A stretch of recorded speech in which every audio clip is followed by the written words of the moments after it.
Tell us a little bit about the rationale behind the fact that you think that the risks are underpriced, because we have seen significant optimism coming from China's reopening.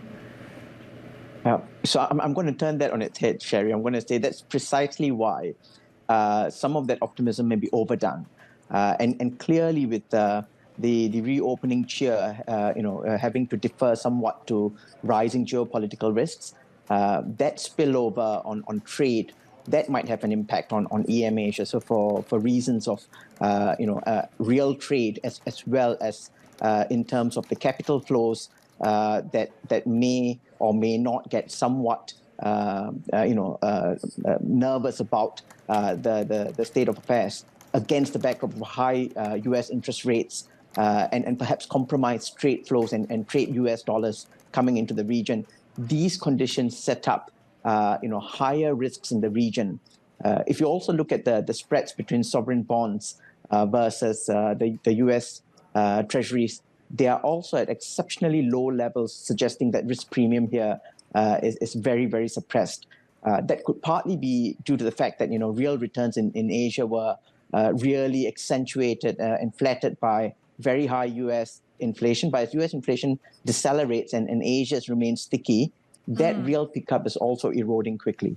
I mean, we are already seeing that really reflecting in the data, right? Whether it's South Korea's first 10 days of this month trade numbers, we're seeing the daily average export falling 14.5% year on year, and the trade deficit at almost $5 billion, which really for an economy that depends heavily on exports, it's really not great, including Singapore, where the GDP numbers have been revised downward as well. Who are the most vulnerable when you're talking about this rising EM Asia risk?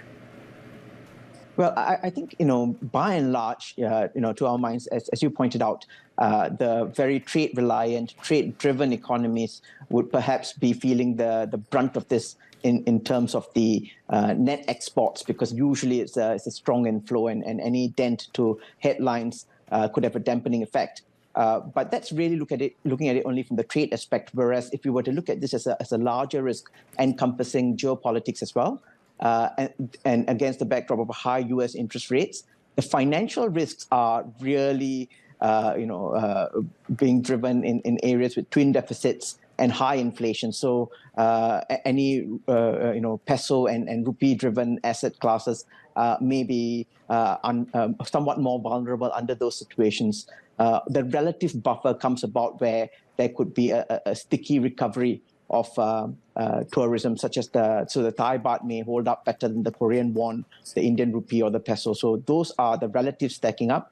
But if you do get global headwinds, gathering further, then the relative advantages may not fully offset what could be, a greater dent on demand. For now, at least the bigger risk for the region is manufacturing certainly looks like it's going into a downturn. Whether the other sectors hold up, that's the questions left out there.